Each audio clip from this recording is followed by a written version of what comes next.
Здравствуйте, всем добрый вечер. Buenas tardes a todos. Les damos la bienvenida en una conferencia que ha sido organizada por el Instituto Cervantes y quiero invitaros a nuestro sitio web para que conozcáis los cursillos y los eventos que organizamos. Quiero agradecer especialmente por nuestra cooperación al Instituto Cervantes y doy la palabra con mucho gusto a Juan Carlos Vida.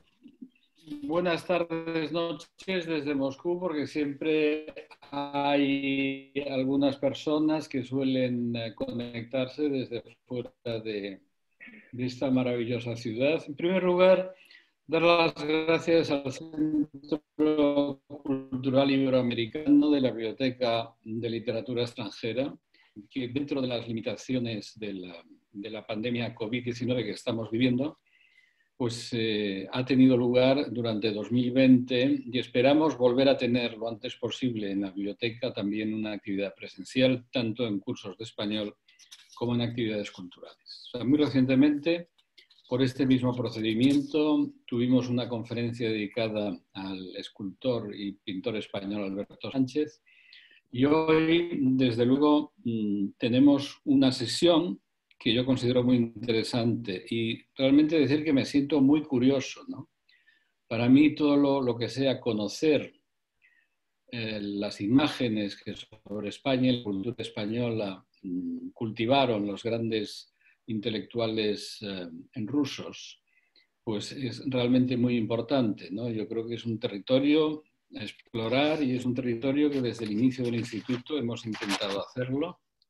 Y en este sentido, dar las gracias a Artem Srebnikov, quien ha investigado sobre la figura de Valentín Parnaj, este bailarín, músico, poeta, que se interesó por la cultura española y a la cual dedica capítulos en su historia de la danza, a la cual dedicó también una antología de los poetas españoles y portugueses perseguidos por la Inquisición, y también tradujo a los clásicos españoles del siglo de oro en poesía y a la generación del 27, más en concreto Federico García Lorca.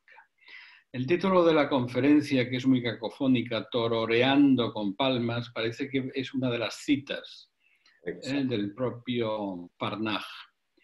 Y todo esto nos lo explicará, ¿no? Nos lo explicará Artem dentro, pues nada, porque yo voy a terminar ahora y le voy a dejar la palabra. Únicamente dar las gracias también a la biblioteca una vez más, Artem, por preparar esta presentación y este análisis y aproximación a esta figura legendaria, y también a Tatiana Pigariova por todo el trabajo que ha desarrollado para hacer posible este evento. Y sin más, le cedo la palabra a Artemi y comenzamos cuando quieras, salvo que Julia diga algo en contrario. Muchas gracias. Entonces, Если позволите маленький комментарий. ¿Me permite un pequeño comentario?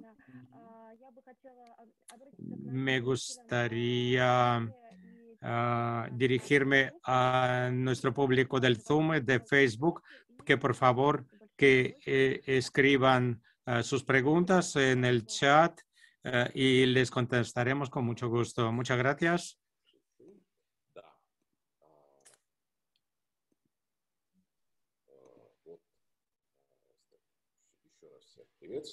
Una vez más, saludo a todos los presentes. Mi presentación de hoy será dedicado a Valentín Parnaj, una de las figuras importantes de las vanguardias rusas e internacionales y de la cultura rusa, que es totalmente impresionante. En los últimos 20 años se ha publicado muchísimo para recuperar esta figura del olvido y para darle mayor difusión. Y mi conferencia de hoy es un intento más de descubrir uno de las muchas facetas de su importante talento de este artista, bailador, poeta, traductor, etcétera, músico. Y una de estas facetas es justamente España, que ha ocupado su creación y su pensamiento durante más de 30 años de su vida creativa, porque ha dedicado muchísima atención a la cultura española y más que nada quiero explicar que dedico esta conferencia a mi preceptor, Yevgeny Vitkovsky, poeta y traductor, de quien conocí en algún momento algo sobre esta gran figura. Decía que, bueno, es efectivamente más fácil escribir una novela sobre este personaje. Trataré de presentarlo. Nació en Taganrog, en el sur de Rusia, en una familia de origen judío.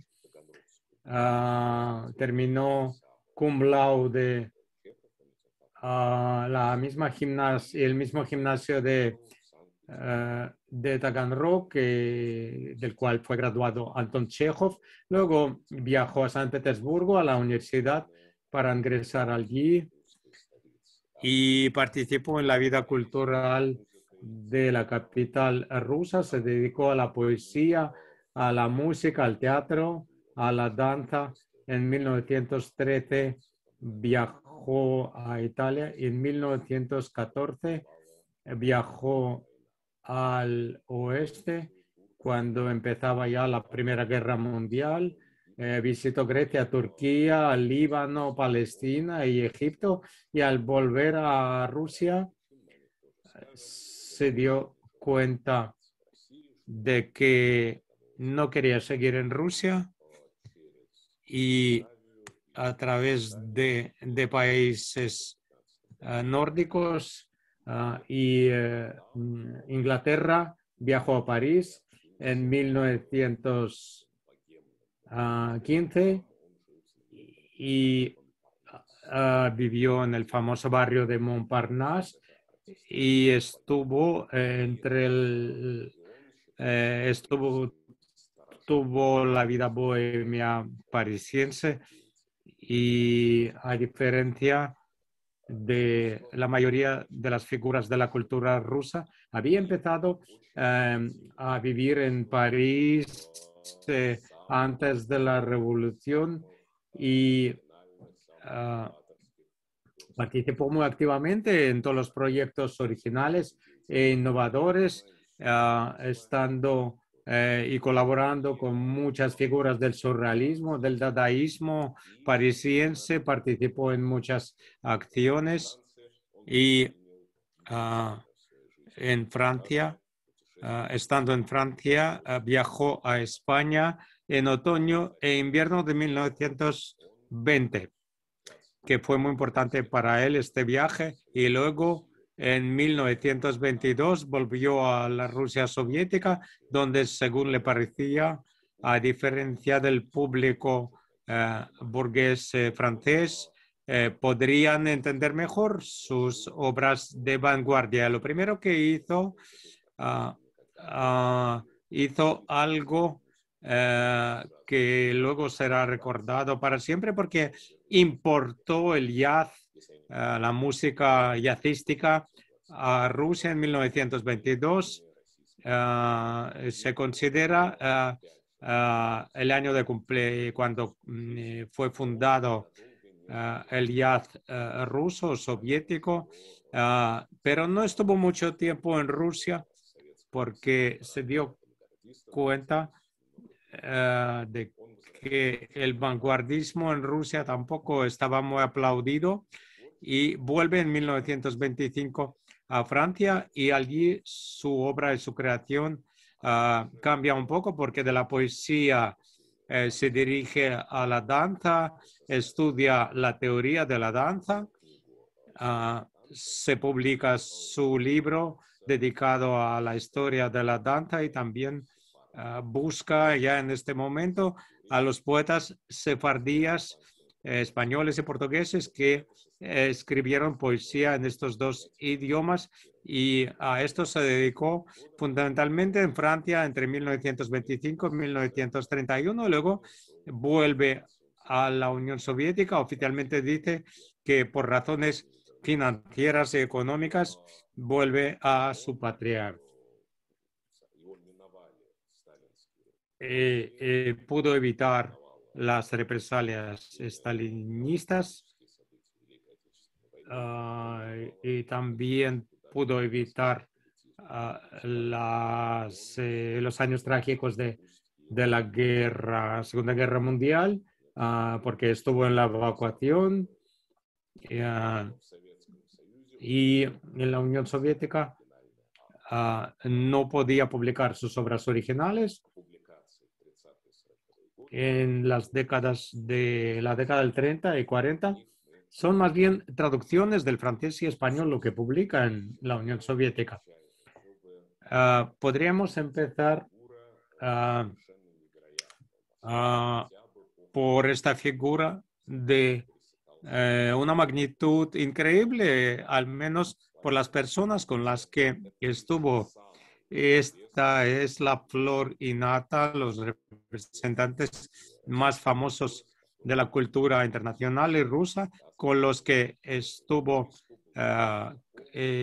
manteniendo correspondencia o conociéndolos o participando en actividades culturales conjuntas. Ya ven ustedes que es un círculo muy amplio. Personajes muy importantes en la historia de la cultura del siglo XX. Y en los últimos 20 años de su vida, Valentín Parnaj no ha podido ver reediciones de sus obras. Estas son las reediciones de Valentín Parnaj o Parnok, cuando le dicen a veces en español. Se publicó ya en el siglo XXI su libro de poesía, Los poetas víctimas de la Inquisición, también de 3 libros de poesía y la historia de la danza, lo que se publicó en ruso ya en el siglo XXI.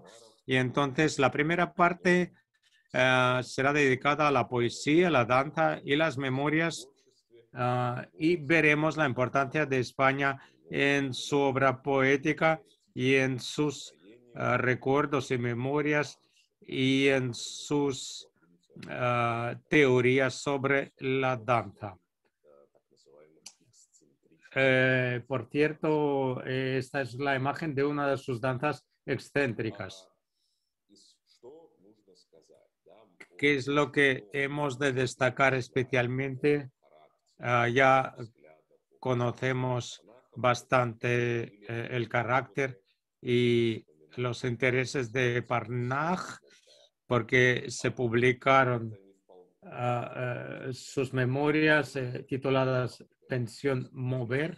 Es un texto autobiográfico que es un diario personal, algunas ficciones también. Las memorias son muy interesantes que permiten entender mejor su carácter y su obra. Y es muy importante también el que Parnaj sea oriundo del sur de Rusia. Taganrog es una de las ciudades más meridionales de Rusia. En su infancia viajó mucho a Crimea y había una gran colonia griega también en Taganrog y también la cultura tártara que estaba ahí mismo. Por eso él veía el sur de Rusia como una parte del mundo europeo y una parte del Mediterráneo. Por eso la temática mediterránea y sus recuerdos de la infancia le apasionaban, y cuando viajaba al norte era como viajar al reino de la muerte.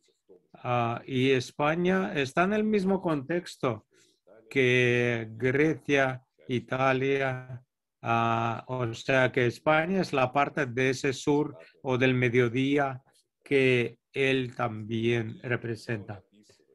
Y cuando describe sus dedicaciones a las lenguas romances, estando en Francia, empezó a estudiar español, portugués, y ya describe los nombres de las españolas así con dulzura. En España nacían los nombres cautivadores de mujeres: Dolores, Manuela, Soledad, Consuelo, inseminar, hacer concebir a la española Concepción a través de la concha de su diminutivo, esclarecer los dolores de Dolores con su rostro brillante reflejado en su diminutivo. Lola, abrazar el pilar de Pilar, poblar la soledad de Soledad, consolarme con el consuelo de Consuelo. Ahí ven la semántica, la onomástica de los nombres femeninos españoles. Y aquí estamos viendo las portadas de los libros de poesía, salvo uno que se editó en Francia, y Mod Dinamo o Slobodvik es un libro bilingüe, y los demás están en ruso. Él se autotradujo a sí mismo, y claro, las reminiscencias españolas en su poesía son muy importantes. Pero para empezar, veamos un tema muy importante. El acróbata trepa o se encarama. El acróbata es un libro muy importante porque tiene que ver con la danza, y tenemos pocos testimonios documentales sobre Parnach y Picasso, pero se cruzaron porque, a juzgar por este retrato que le hizo Picasso, vemos que tuvieron contactos. El propio Valentín Parnach o el hijo de Valentín, Alexander Parnach, describe cómo se perdió este retrato, porque en 1922 en Berlín, como no tenía dinero para pagar el alquiler, abandonó el piso con sus pertenencias dentro, y dejando una maleta donde estaba el original de ese retrato hecho por Picasso. Y es importante que ese retrato aparezca en la portada de dos libros de poesía. En 1928, en el periódico Paris Midi, se subrayaba que Picasso hizo ese retrato de Valentín Parnach, y también que le consideraba un innovador de la danza surrealista. Por cierto, es posible también que Parnach conociese a otro representante brillante de la poesía en español, Vicente Huidobro. Lo ven ustedes que también Picasso hizo un retrato de Huidobro, y firmado, no se ve muy bien, 10 de diciembre de 1921. El retrato de Huidobro, y por lo visto el retrato de Parnach fue hecho también por las mismas fechas por Picasso. Y adicionalmente, para esta vinculación de Parnach y Huidobro, que nos muestra el carácter global de las vanguardias. Véanlo con atención. En la edición editorial Zenit en Zagreb, entonces era el reino de Yugoslavia. El poeta Iván Gol, que escribía en alemán y francés, publica su poema París-Brest, escrito en alemán, y es una obra importante, y como un collage incluye poemas de otros autores en forma de la Torre de Eiffel. Y entonces Blaise Cendrars, suizo, que escribió en francés, también está Valentin Parnaj de Rusia y Vicente Huidobro, y están todos en el contexto global que estaban en París, esa capital mundial, en 1921. Y ahora veamos ver un poema de Parnaj directamente dedicado a España o bien dedicado al material español. Esas reminiscencias españolas, hay muchas en la obra de Parnaj, pero para concentrarme voy a analizar los poemas más españoles, dirímoslo así. Este es el libro Samun, el Simún, de 1919, ilustrado por Natalia Goncharova, que ilustró sus libros poéticos y estaban carteándose, y este poema es bastante enigmático. El título está en portugués, no extraño, sino extraño en portugués. Quizás todavía no dominaba tanto el español en aquel momento. Y es un poema dedicado a las españolas, a las mujeres españolas, y dedicado a las españolas de Natalia Goncharova. Y el argumento es interesante porque Natalia Goncharova estuvo colaborando con los ballets rusos de Diaghilev, que en 1916 estuvieron de gira en España, y un año después estará haciendo los decorados y trajes de Manuel de Falla, el sombrero de 3 picos, y volvería también Natalia Goncharova durante toda su vida al tema español. Y yo tengo una hipótesis de trabajo de que podemos ver la ilustración de Goncharova para este poemario de Valentin Parnaj. Y estamos viendo que es una descripción poética y enigmática de esa mujer española tan misteriosa con su mantilla. Y en este caso se subraya el principio oriental. La ceja, como la letra nun, cubre el ojo adormecido. Y claro, es que se dirige al alfabeto hebreo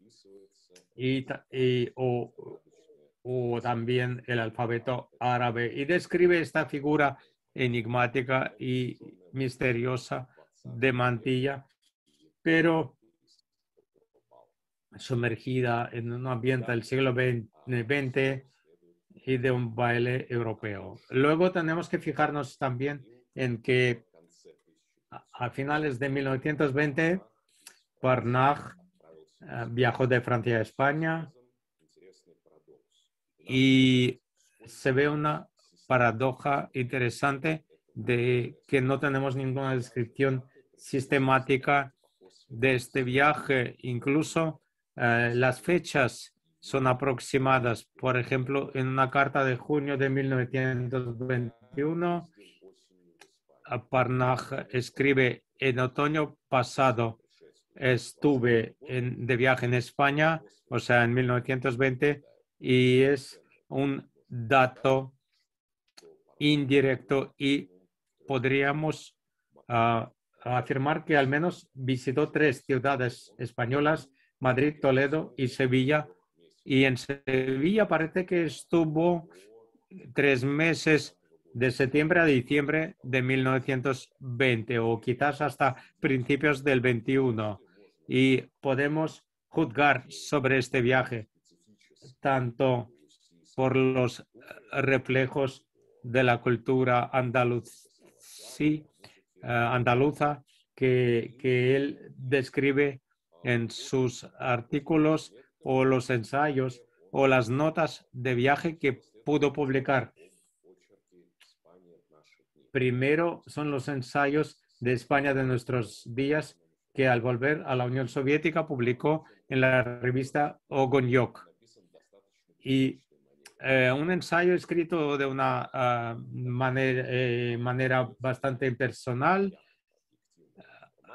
y parece dar una información supuestamente objetiva y además con un contenido político que era inevitable en aquel momento, pero hay muchas observaciones muy graciosas sobre la realidad española de aquel momento, que no conocía el público ruso, pero cosas como flamenco o la corrida de toros, y se ven los paralelos culturales de los dos países, como lo están viendo. Los toros son descritos por Parnaj como una especie de geometría o de ballet, y subraya que la farruca andaluza, la farruca torera, repite en gran medida los movimientos del torero. Entonces, claro, ese vínculo de la farruca con la corrida de toros le ha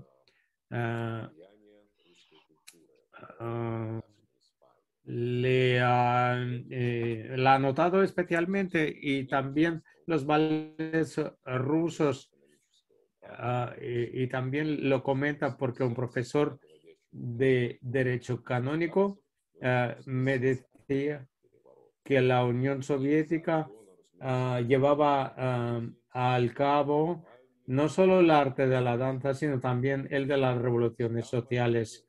Y claro, el sombrero de 3 picos y con las decoraciones y escenografía de Picasso.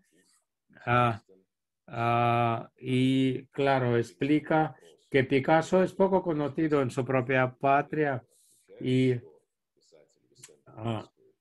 dice que Vicente Blasco Ibáñez, que tenía mucha popularidad, gozaba de mucha popularidad en Rusia, tampoco es tan popular en España. Y se decía que el autor de sus novelas no era el propio Ibáñez, sino su secretario. Ese ensayo es bastante conocido y fue reeditado varias veces, pero también se publicó en francés en el archivo de Parnaj, que se conserva en el archivo ruso de arte y literatura. Encontré la revista francesa Jazz, y en 1923 en 1930 publica el artículo, el ensayo de Parnaj, pero ya con otro carácter muy distinto, porque es más subjetivo y más impresionista.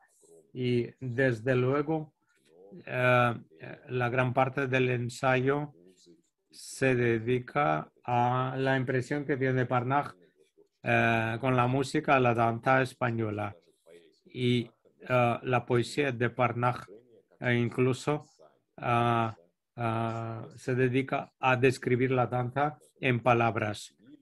Y en este ensayo de Sevilla describe la música de las calles sevillanas y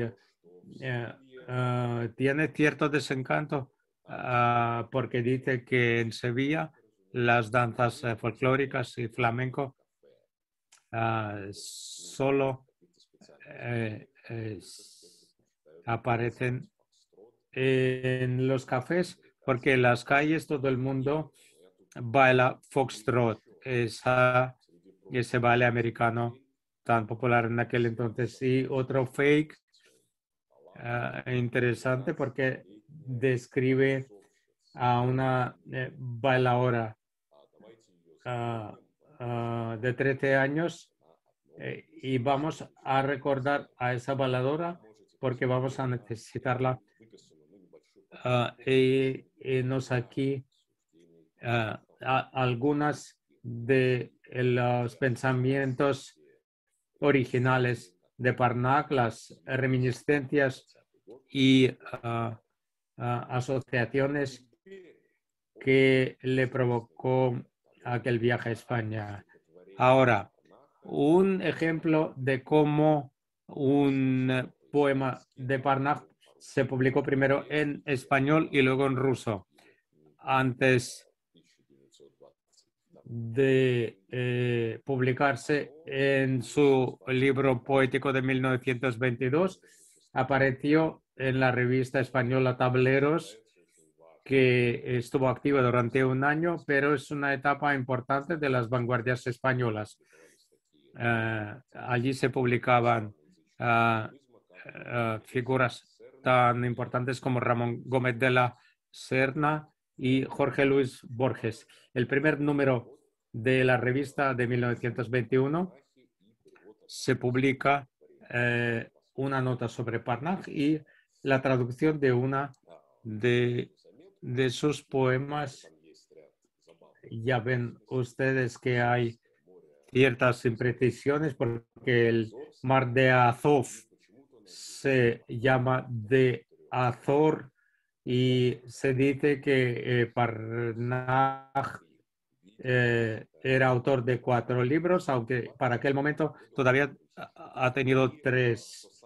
Y lo más curioso que el autor de la nota dice que vemos en este autor ciertas afinidades con nuestra lengua y nuestro espíritu.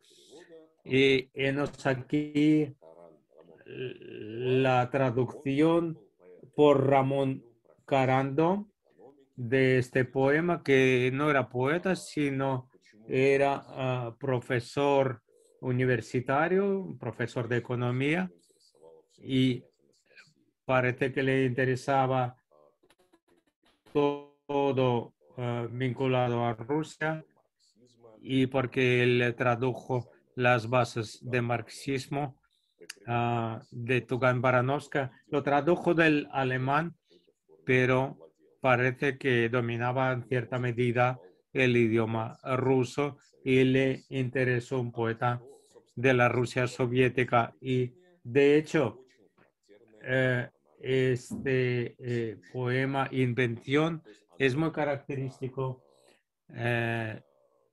de Parnaj y como testimonia Olga Kuptsova, investigadora de la obra de Parnaj, es la descripción de una de sus danzas excéntrica.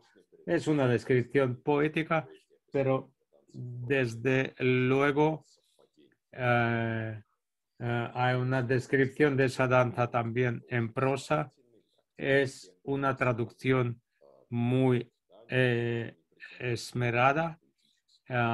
Quizás no merezca laureles poéticos, pero da una idea bastante fidedigna de lo que tiene el poema y, por ejemplo, brilla por su ausencia la palabra carajo, que está en el texto original ruso, pero en la traducción no aparece, quizás porque el traductor no quería o el censor no lo haya dejado publicar, pero es una de las palabras españolas del original que no aparece en la traducción y que yo sepa es la única traducción de la obra de Parnaj a un idioma extranjero no hecho por el propio Parnaj. Y ahora veamos otro poema, acróbata, trepa el acróbato o se encarama. Es un poema de 1920 en Sevilla. Menciona en su ensayo a la bailaora Lola, de 13 años, y este poema está dedicado a Lola Linares Castro. Quizás sea la misma Lola del ensayo. Y efectivamente, este poema describe también una danza y los jeroglíficos de la danza también fueron reflejados en este libro porque siempre fijaba o reflejaba la danza de una forma visual y lo describe esta danza excéntrica inventada por Parnaj y cosa muy característica es una descripción que tiene tonalidades españolas porque aquí la danza también semeja a la corrida de toros en cierta medida, entre otras cosas. Y las banderillas que aparecen contra el toro, el arco, la espina, o sea, está aquí en esta danza la modernidad y la antigüedad y está también la danza antigua y las armas antiguas también. Este es un poema muy curioso y lo refleja perfectamente como un poema muy original. Brevemente comentaremos lo que en la historia de la danza escribe Parnaj. En su segundo viaje a Francia, dedicó muchos de sus ensayos a la teoría, a la historia de la danza y luego engrosaron, reelaborados en este libro publicado en francés en 1932 y en 2012 en ruso. Y es un libro bastante curioso porque tiene una manera muy impresionista y tiene que ver con una concienciación científica de lo que es la danza y analiza ahí el autor danzas muy variadas de movimiento en el espacio o la danza del antiguo Israel en la antigua Grecia o las danzas antiguas rusas y al mismo tiempo como lo dice el autor del prólogo de la edición rusa, la danza española ocupa el primer lugar en cuanto al volumen en este libro. Y de hecho, es un ensayo muy personal para el autor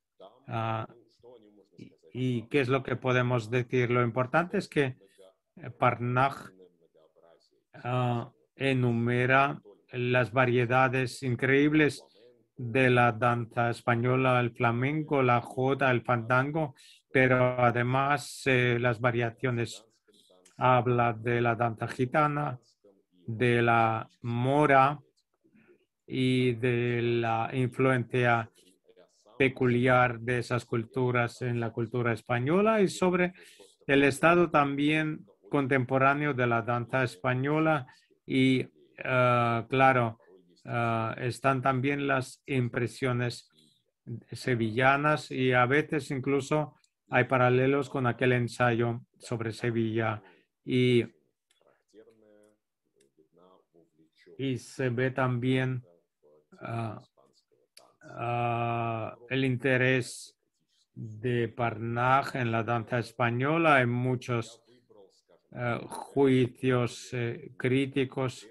He seleccionado lo más interesante y lo más peculiar de sus opiniones sobre la danza española, tanto antigua como moderna. Ya lo están viendo. Está analizando los orígenes misteriosos de la danza española, de las culturas antiguas hasta su estado moderno y trata de modernizar la danza española tradicional y cómo se comercializa también. Y de hecho, este ensayo merece una lectura muy atenta. Esta es en general la España que se refleja en la obra original de Parnaj, en sus poesías y en sus ensayos y en sus obras teóricas. Podríamos ampliarlo y extenderlo, pero el panorama es bastante íntegro y armonioso de que esta imagen romántica tamizada a través de la realidad, por un lado, quería describir objetivamente lo que veía, al mismo tiempo refleja elementos de la cultura española, de su danza y de su música. Y ahora pasemos a un tema más sufrido por Parnaj y es el tema de los sefardíes.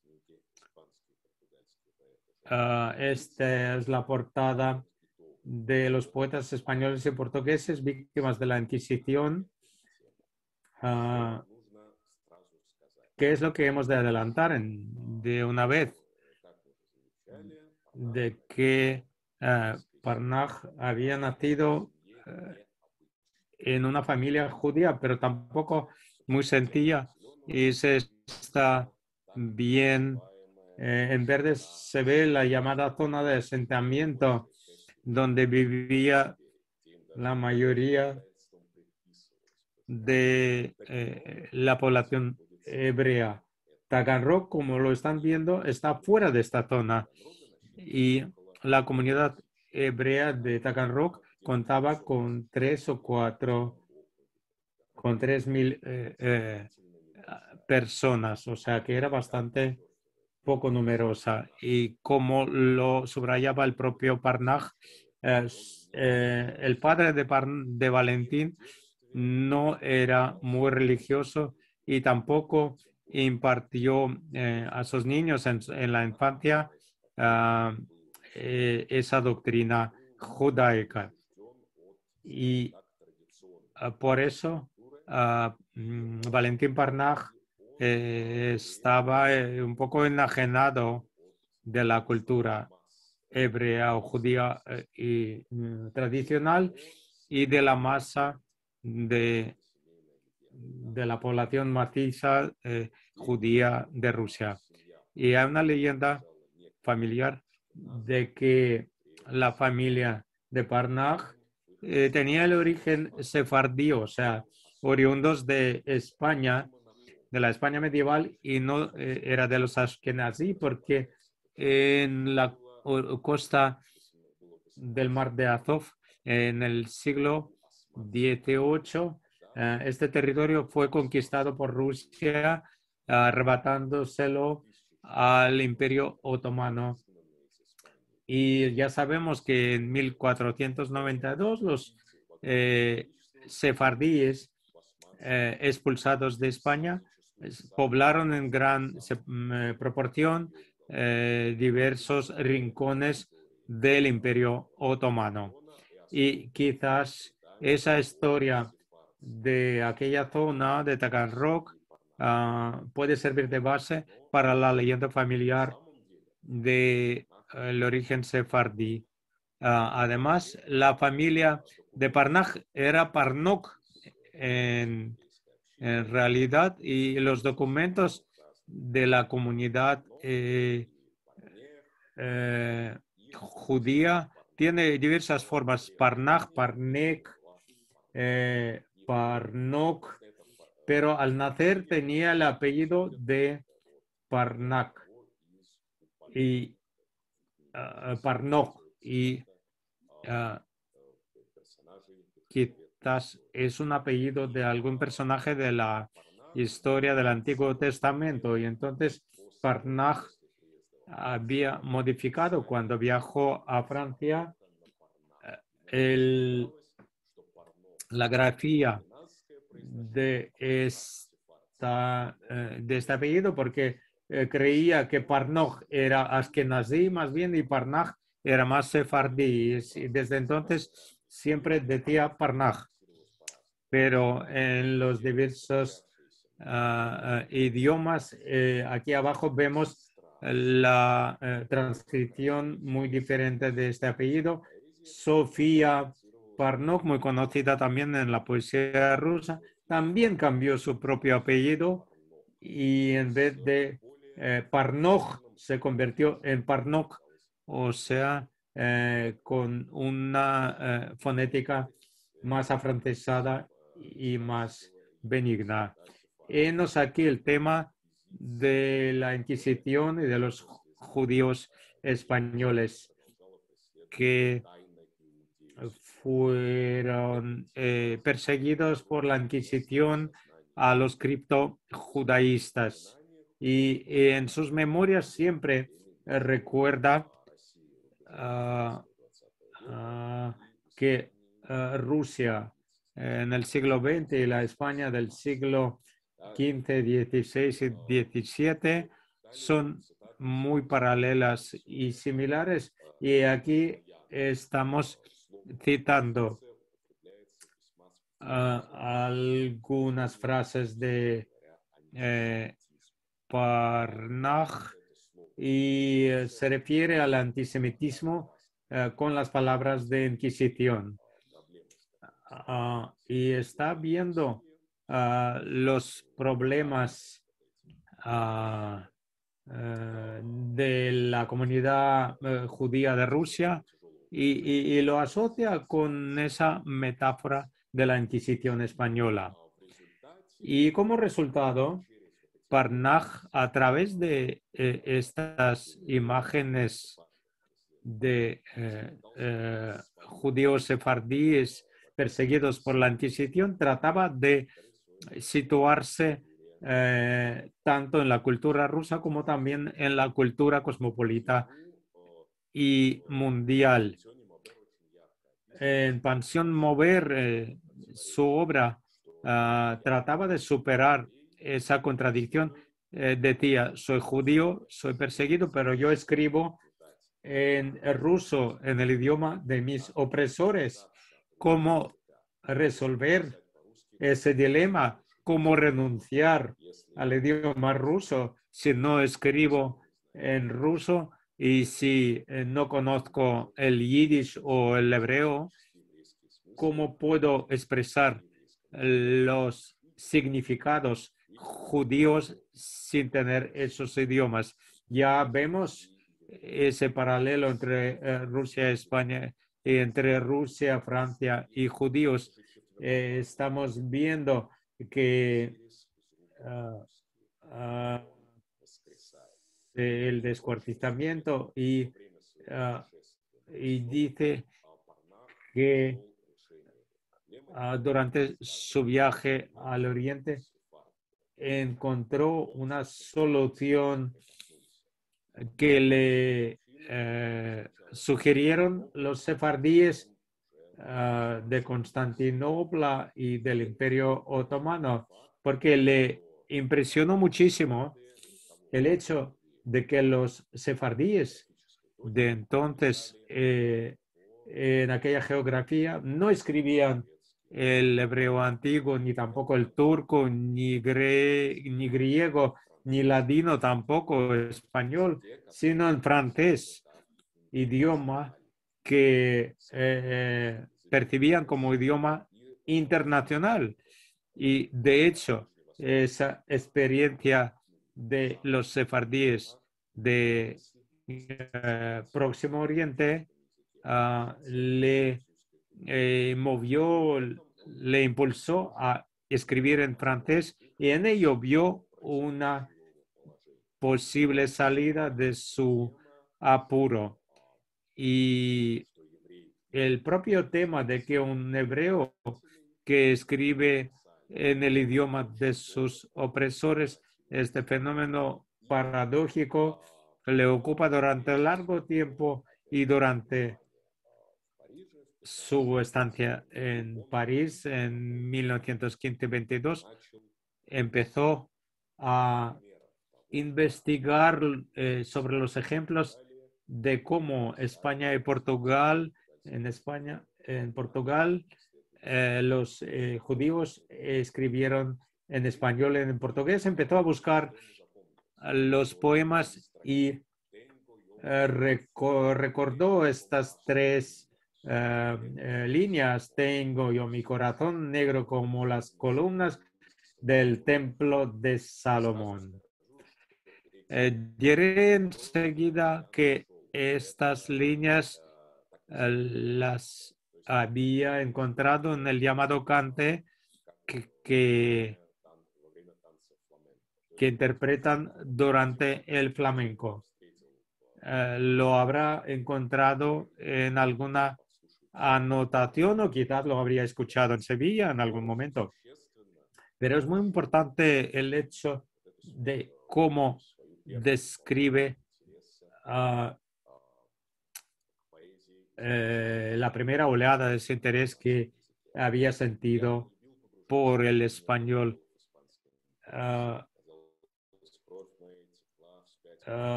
Me escapaba a este mundo como a una música y yo mismo había sufrido una especie de inquisición en la Rusia zarista. Nada de lo inquisitorial me era ajeno. Todo que había de la Inquisición en el siglo nuestro se encontraba en mí. Y de hecho, aquí traté de recrear un poco las fases que tuvo en este trabajo sobre la antología. Es muy importante que el periodo de 1925 a 30 es el auge del trabajo preparatorio para el libro que luego se plasmó en aquel el libro de poetas españoles y portugueses, y lo estaba preparando tanto en ruso como en francés. Y de hecho, Trepa el acróbata ya tiene el precedente porque ya se fija en un poeta sefardí en aquel momento, y en adelante, a finales de la década del 20 y principios del 30, la prensa francesa vio muchas notas de Parnage con sus traducciones de esos poetas sefardíes a francés. Y para principios de la década de 30, el libro ya lo tenía preparado, y antes de viajar a la Unión Soviética, lo dejó para que lo conservase para que se publicase en una editorial, la editorial Rieder, se lo dejó a Luis Aragón, que lo había perdido, que de hecho es una gran pérdida para tanto los investigadores de la cultura española y para los investigadores de Parnach, porque la versión de este libro en francés habría sido mucho más leído. Luego se comentó de que habrían encontrado ese manuscrito y luego lo volvieron a perder. O sea, hay muchas historias, pero de hecho se podía haber recuperado este libro en francés porque esto se publicó en la prensa francesa, esas traducciones. De todos modos, la versión rusa del libro se publicó en 1934, pero antes de ello también sus investigaciones se conocieron en España como la Gaceta Literaria, que publicó una nota de Parnach sobre David Abenatar Melo y se publicó el 15 de septiembre de 1927 y además los trabajos de Parnach con el tema coincidieron con el filosefardismo y el interés en España hacia esta cultura, y esa nota fue una parte integrante de aquella ola de interés hacia la cultura sefardí. Y otro caso curioso en la lista, Valentín Parnach se menciona como corresponsal sefardí, Valentín Parnach, porque los corresponsales extranjeros como Eugenio Samiatin o Elia Ehrenburg no aparece como extranjeros, sino como sefardí. ¿Qué es lo que resulta de esta antología cuyo índice estamos viendo? Estamos viendo el folclore español anónimo. Hay muestras de poetas que eran criptojudaicos o eran herejes inclinados al judaísmo. Hay poetas que fueron ejecutados por la Inquisición, u otros que se fugaron, como Daniel Leví de Barrios,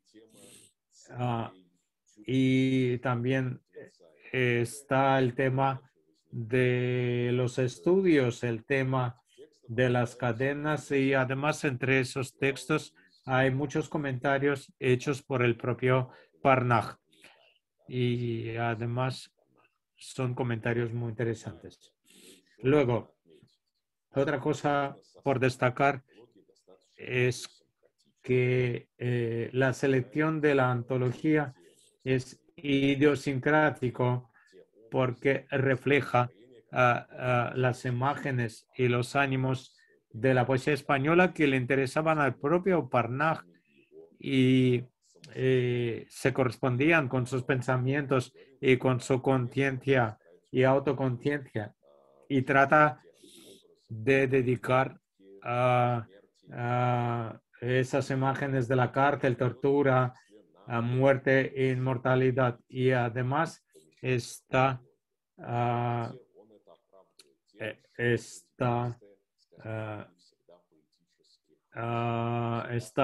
reduciendo radicalmente los textos que traduce y lo explica, que no siempre son muy logrados. Entonces, lo que no correspondía a sus percepciones o a sus ideas, lo reducía y le daba, según él, una nueva respiración a Entonces, un ejemplo de la traducción muy abreviada, 60 líneas en el original y en la traducción de Parnaj solo 12 líneas.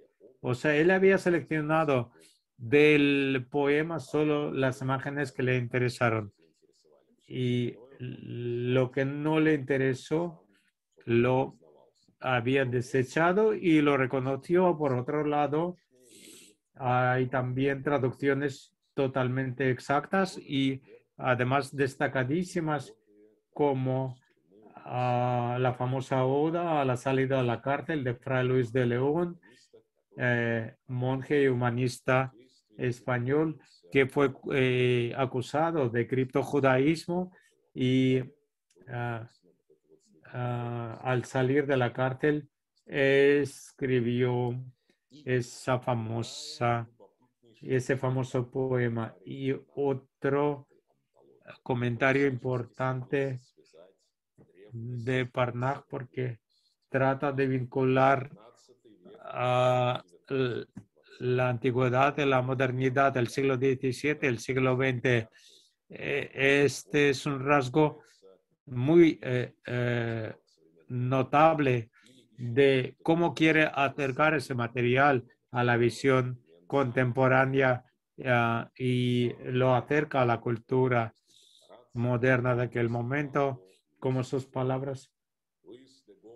Por ejemplo, Luis de Góngora, este Mallarmé español demasiado culto e incomprensible para sus contemporáneos, maestro de los poetas españoles y sudamericanos de nuestros tiempos, poeta favorito de Picasso. Lo diré de una vez. Esa comparación de Góngora y Mallarmé responde al espíritu de la generación del 27, como Lorca, que había empezado ese movimiento, tiene también esa comparación de Góngora y Mallarmé. Y luego se ven paralelos, por ejemplo, se refiere a Daniel Levy de Barrios y habla de esos ojos que son dos balcones y estamos viendo una frescura increíble de este poema y luego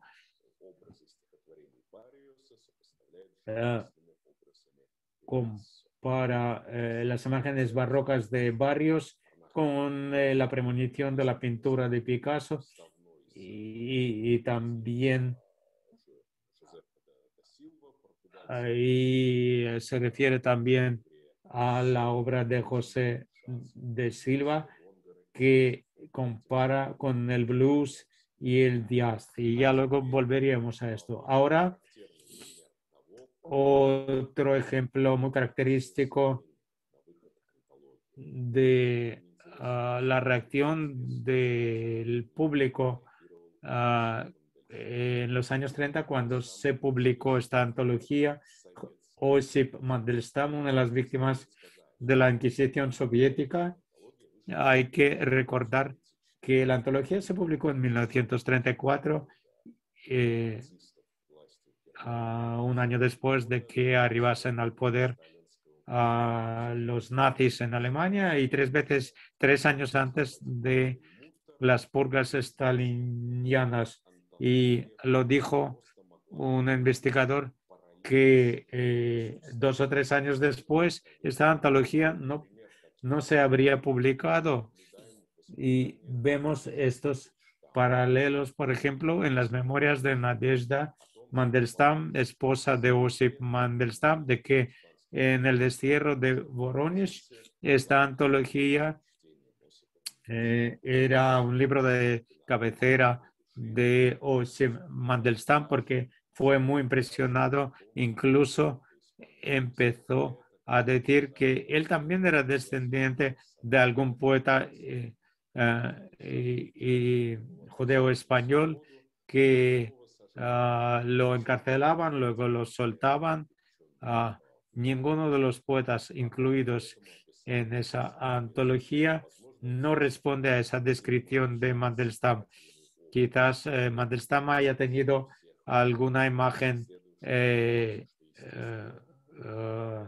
generalizada de todos los poetas y también, claro, respondía mucho a la situación del propio Mandelstam en aquel momento y a su destino trágico posterior.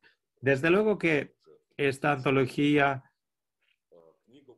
de las víctimas de la Inquisición de poetas es un libro singular en muchos sentidos porque, por un lado, Parnaj trata de reunir lo estricto académico y el impresionismo poético, cosas importantes para él y un panorama objetivo de cómo era la España de aquel entonces. Pero hay que recordar también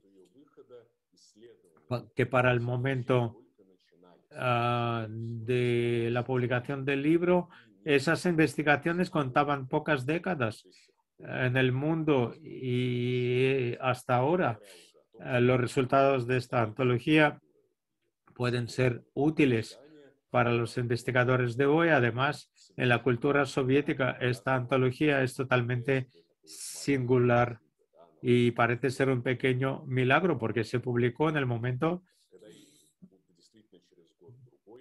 cuando al cabo de un año o dos ya no podía haberse publicado. Y la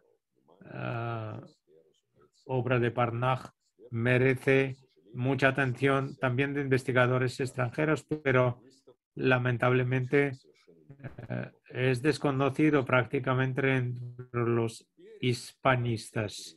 Ahora veamos la parte final de nuestra charla, tercer periodo del Parnaj hispanista,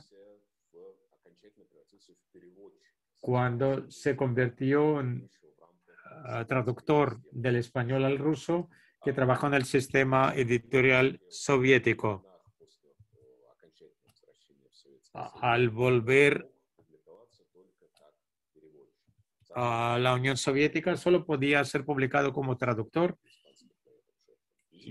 Y después de esa antología de poetas españoles víctimas de la Inquisición, tuvo también otras traducciones y son muy variadas. En general hay que destacar que las traducciones de la poesía española lo empezó muy tempranamente Valentín Parnaj. Estamos viendo sus traducciones de los años 20 y no pude encontrar lamentablemente la correspondencia exacta de sus traducciones y los originales de la granadina y la malagueña. Publico aquí la traducción inversa en español y quizás alguien me pueda sugerir el original español exacto dentro del océano de la poesía española. En la Unión Soviética, la actividad de Parnaj como traductor del español adquiere una envergadura, un acento muy especial. Su primer aportación es su participación en el romancero de la Guerra Civil, preparado por Alberti, y hay poetas republicanos y ya lo están viendo. Es un libro de 1938 y de hecho la época de la Guerra Civil Española es el apogeo del interés hacia la cultura española en la Unión Soviética. Se necesitaban muchos traductores, se publicaron muchos libros y el material poético con el que trabajó es bastante peculiar. Y de hecho este libro no presenta grandes logros de traducción, solo testimoniaba el hecho de la poesía republicana. Luego, una un episodio mucho más interesante. Es el primer libro de García Lorca publicado en la Unión Soviética en 1944. Evidentemente se preparó antes. Por ejemplo, el romance de la Guardia Civil Española fue traducido en 1939 y 40 y se publicaron en la revista de la literatura internacional. Y para este libro, Parnaj hizo también muchas otras traducciones, más de 20 traducciones. Aquí está la lista completa. Por cierto, en rojo está destacado las traducciones que no integraron este libro, aunque fueron hechos por Parnaj. Solo Tamar y Amnon en 1998 se publicó, y hay otros tres poemas traducidos sin publicar, inéditos. ¿Qué podemos decir sobre las traducciones de Parnaj? La crítica, que yo sepa, no hay valoraciones unánimes.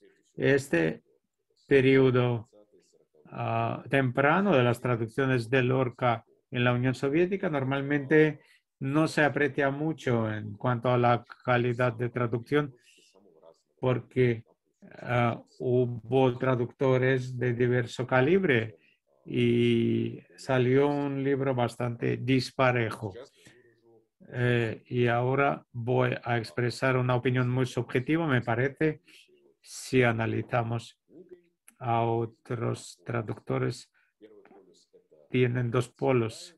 El primer polo es Marina Tsvetaeva, persona dotada de un gran talento poético, pero no dominaba el español, o sea, lo traducía de una traducción literal.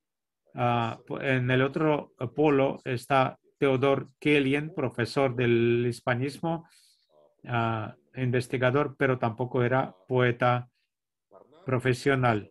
Parnaj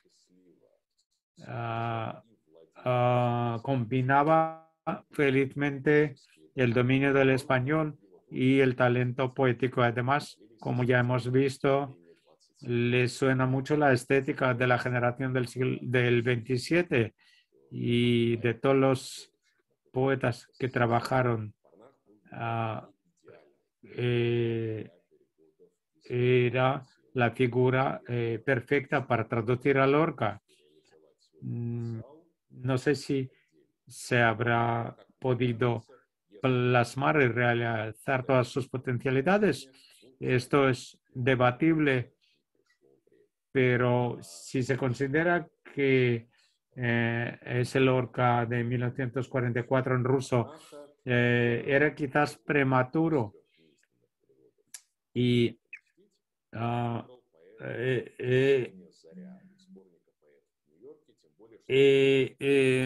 seleccionado, he escogido La Aurora, esa traducción que hizo Parnaj, y esta traducción no la ha visto nadie porque está en un archivo y totalmente inédita.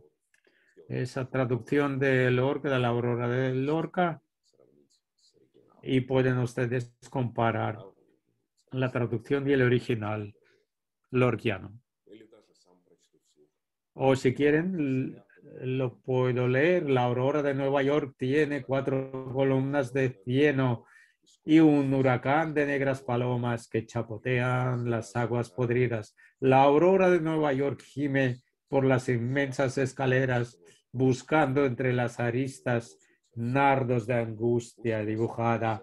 La aurora llega y nadie la recibe en su boca, porque ahí no hay mañana ni esperanza posible. A veces las monedas en enjambres furiosos taladran y devoran abandonados niños. Los primeros que salen comprenden con sus huesos que no habrá paraíso ni amores deshojados. Saben que van al cieno de números y leyes, a los juegos sin arte, a sudores sin fruto. La luz es sepultada por cadenas y ruidos en impúdico reto de ciencias sin raíces. Por los barrios hay gentes que vacilan insomnes como recién salidas de un naufragio de sangre. Esta es una traducción inédita hecha por Parnaj del original de Lorca. Ahora comentemos las traducciones de Parnaj de los clásicos españoles. Se hicieron para una publicación muy peculiar. El profesor Purishev, que en la década de los 30 y 40 estaba preparando diversas crestomatías o antologías de la literatura de Renacimiento del siglo XVII, y había textos que no tenían otro objetivo, sino que solo ilustrar esas crestomatías. Y la primera edición de 1940, Parnaj tradujo 2 sonetos de Góngora, que tampoco, claro, eran las primeras traducciones de Góngora al ruso, pero la tradición de traducir a Góngora al ruso solo Góngora, el propio Góngora estuvo rehabilitado recientemente en aquel momento en la propia España, y lo veían como un poeta moderno de aquel entonces, y Parnaj había seleccionado 2 sonetos muy famosos del gran poeta barroco español. Y esta es la segunda traducción y tienen que ver con la temática barroca clásica, lo ilusorio de la existencia humana, etcétera. Y uno de los reproches, pocos reproches para esta traducción, es que Parnaj confundió zafiro y céfiro. Habrá sido un error de Parnaj, o bien pensó que la idea del cielo era mejor traducirlo como céfiro, o sea, este viento. Pero la traducción en sí es muy buena. Y lo más interesante, en la antología de 1949 se publicaron algunas escenas de la vida del sueño de Calderón, porque en 1944 Parnaj había terminado la traducción completa de este gran drama. Y sigue inédita la traducción, mientras que las escenas más conocidas, como ambos monólogos de Segismundo, y he seleccionado este primer monólogo de Rosaura. Hipógrifo violento, que corriste parejas con el viento, donde rayos sin llama, pájaros sin matiz, pez sin escama y bruto, sin instinto natural, al confuso laberinto de esas desnudas peñas, te desbocas, te arrastras y despeñas. Quédate en este monte, que tengan los brutos su faetón, que yo, sin más camino que el que dan las leyes del destino, llega desesperada, bajaré la cabeza enmarañada de este monte eminente que arruga el sol el ceño de la frente. Mal, Polonia, recibes a un extranjero, pues con sangre escribes su entrada en tus arenas, y apenas llega, cuando llega apenas, bien mi suerte lo dice, más donde hay yo piedad un feliz. Fíjense bien que no solo el original español, sino las imágenes barrocas y apenas llega cuando llega apenas. Y en ruso dice Igorie Vishegor, o sea, la literación también, pero con otros medios, pero lo logra. Esta traducción, si se publica completamente, me parece la mejor traducción de esta obra de Calderón en ruso. Lamentablemente sigue inédito y también hay algunos artículos que acompañan a esa traducción y otra primicia. Esta es un anuncio de una tertulia, una velada sobre la poesía española y francesa, 1946 o 1949, pero como decía, 20 de febrero, no sé si se celebró esta actividad el miércoles del 20 de febrero y entre los españoles se tenía que recitar a Luis de Góngora, a Pedro Calderón de la Barca, escenas de la traducción de La vida es sueño y de Federico García Lorca. Y ya vemos el barroco y Lorca en la misma línea. En cuanto a lo clásico y la vanguardia, otra cita de un artículo para acompañar La vida de sueño y traducido. Y ya lo le están viendo que Parnaj lo dice y lo firma Valentín Parnaj, poeta hispanista soviético. Y aquí estamos viendo su pasión por unir lo viejo y lo nuevo. Y lo dice que cuando estaba traduciendo a Calderón, le ayudó mucho la traducción de Góngora y el que haya traducido al gran García Lorca y sus poemas. Y estamos viendo el hecho de que los logros de la poesía soviética y francesa le sugirieron que sonase el lenguaje coloquial.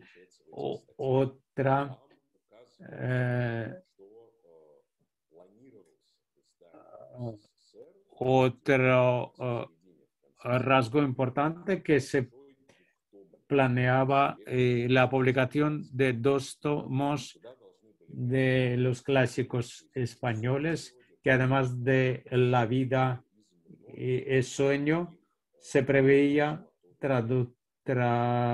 traducir muchas obras del siglo de oro como una pieza a las mocedades del Cid, por ejemplo.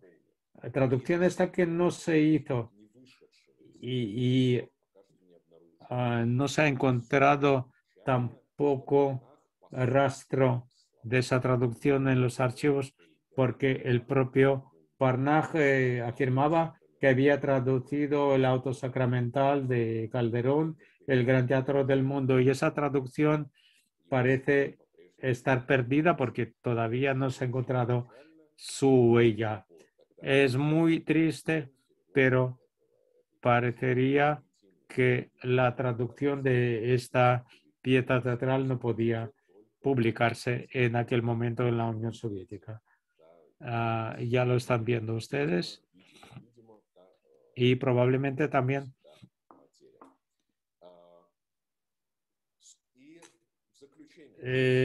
estas pérdidas son muy tristes y luego los rasgos de la España de Valentín Parnaj y cualquiera que sea la faceta de la cultura española que la aborde, siempre se combinaba el interés académico y él trataba de pensar cosas muy famosas y obras desconocidas. Por ejemplo, esta España exótica, romántica, fandango, flamenco y corrida de toros no necesitaba presentación, pero lo desconocido en Rusia, por ejemplo, como Góngora, que apenas iba a ser rehabilitado en la propia España. Y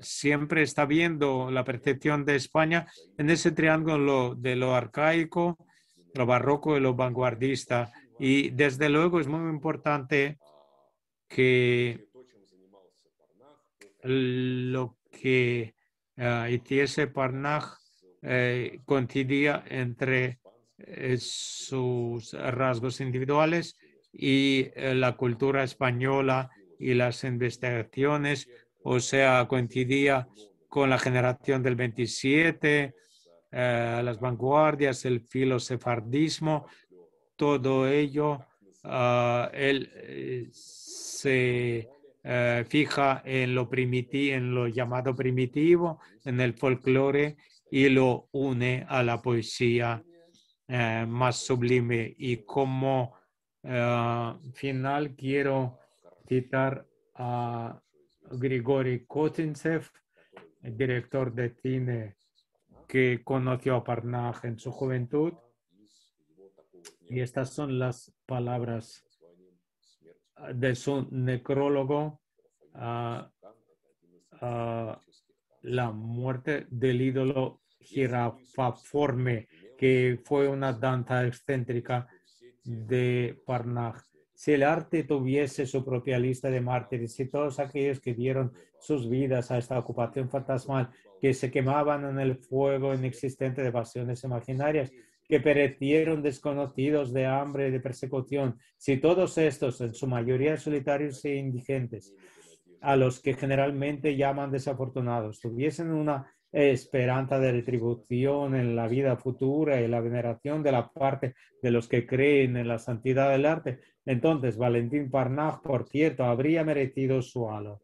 Y uno podría estar seguro de que ahora está vagando por los campos tranquilos, tocando el arco, y que todas las delicias del paraíso ya le han recompensado su triste existencia entre nosotros, porque él era uno de esta poco numerosa raza de gente para la que las líneas poéticas eran su fe suprema, que estaba lista para batallar por una obra de pintura, que ardían con la pasión del amor por la belleza. Poetas víctimas de la Inquisición española, la búsqueda de materiales de la poesía frenética del siglo XVI y el jazz. Una conjunción posible solo en aquella época, Luis de Góngora y el saxófono. Muchas gracias.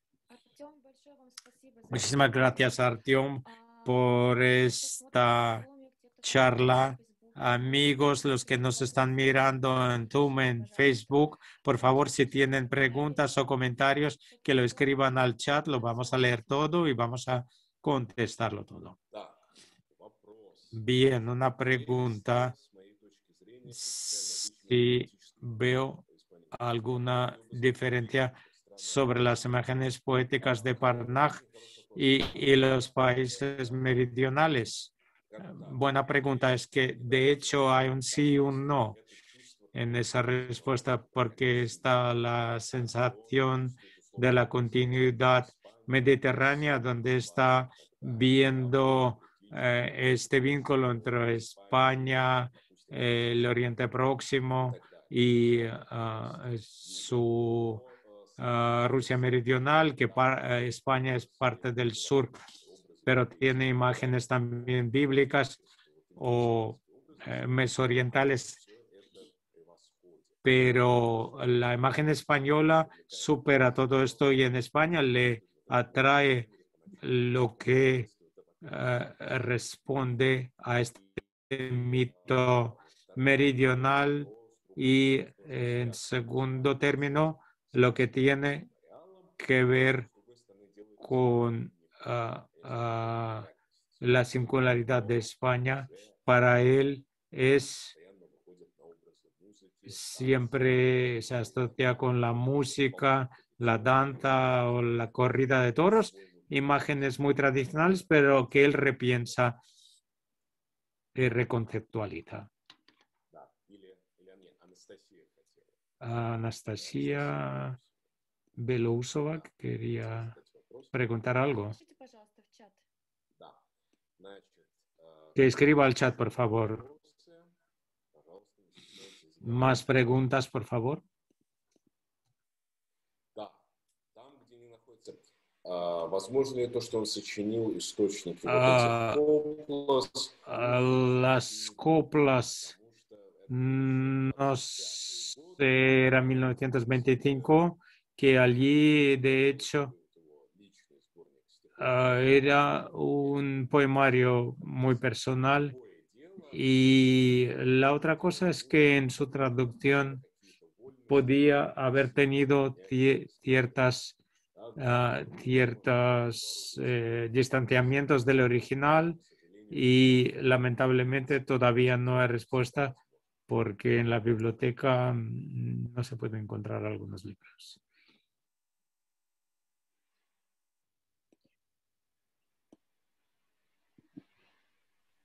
Да, значит, когда будет публикация? ¿Cuándo será publicado la traducción de Calderón? Pues no sé. Soy un pequeño spoiler. Lo había copiado y ahora estoy buscando quién podría publicarlo. Espero que no tengamos que esperar otros 70 años para su publicación. En cuanto a la métrica de la traducción, Valentín Parnaj trata de mostrar con la tónica, con la tonalidad rusa, el silabismo español. O sea, él sigue religiosamente las formas poéticas españolas. Y en este sentido, la traducción es muy interesante desde el punto de vista del estudio de versos. Ya veremos, Artyom, quizás los que se interesen por las traducciones de Calderón, hay una conferencia en YouTube del Cervantes, en el Instituto Cervantes de Moscú. Está la traducción de Natalia Vanhanen de La vida es sueño, que será presentada en el Electroteatro de Stanislavski. Hemos estado hablando con la editorial de los monumentos literarios que se interesaron por la traducción de Natalia, y se podría publicar las dos traducciones, la de Vanhanen y la de Parnaj, con algún texto introductorio de Natalia y suyo Artyom. Yo creo que se podría hacer sin duda alguna. Más traducciones buenas y variadas. Espero que podríamos comentarlo todavía en adelante. Lo que escriben en cuanto a las innovaciones rítmicas que probó en las traducciones de Lorca, también se ven en las traducciones de Calderón. O sea, él responde por lo que hace, y de verdad que la traducción de Lorca le ayudó mucho para traducir a Calderón. ¿Más preguntas? De YouTube alguien quiere preguntar algo, ¿no?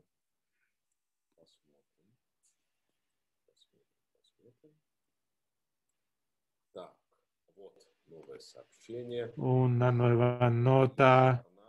¿Qué es lo que habrán editado del Parnaj ruso en francés? O sea, de la vanguardia rusa poética de los años 20. Yo creo que, si mal no recuerdo,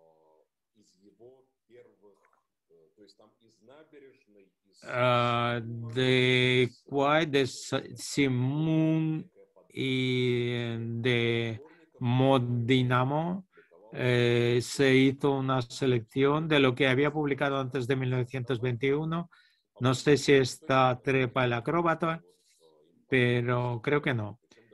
O sea, una selección bastante representativa de sus poemas y además hay muchos comentarios muy valiosos en cuanto a la actividad de Parnaj.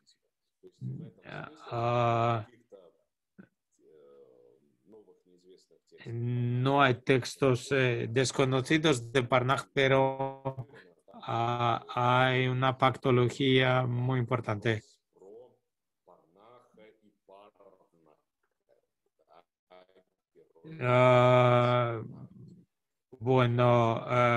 Lo de Parnaj y Parnok, esa obra de Osip Mandelstam, la estampilla egipcia, es un gran problema, que se han roto muchas plumas. Se publicó un artículo hace poco donde se critica esa opinión de que Parnaj haya sido prototipo del protagonista de la estampilla egipcia de Osip Mandelstam. Y en algunas observaciones estoy de acuerdo. Y tampoco creo que el protagonista de la estampilla egipcia tenga que ver con Parnaj. Y el que se hayan peleado Mandelstam y Parnaj después de la publicación de este libro, quizás se deba a esto. Y Mandelstam, impresionado por el libro de los poetas españoles, yo creo que siguieron siendo amigos. O sea, toda esta situación es un tema enorme para un libro aparte sobre la relación de Mandelstam, Parnaj y sus mutuas influencias y sus entrecruzamientos, etcétera. Y no creo que Mandelstam haya escrito una parodia sobre Parnaj. Es un tema muy grave y duro y yo lo vi desde otro ángulo, más trágico, optimista, más bien. Bien. A ver si hay más preguntas, observaciones, comentarios, por favor.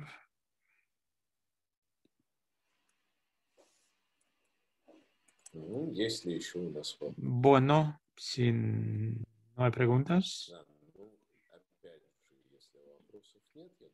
Si no hay preguntas, creo que podemos ir concluyendo poco a poco. Hay muchas opiniones de agradecimiento gracias a todos los públicos de todas las plataformas que hemos tenido. De verdad, hemos tenido un público internacional. Muchas gracias por esa posibilidad de exponer ante tantos públicos importantes y me agrada que hayamos podido reunir un público global e internacional sobre las vanguardias internacionales de Parnaj.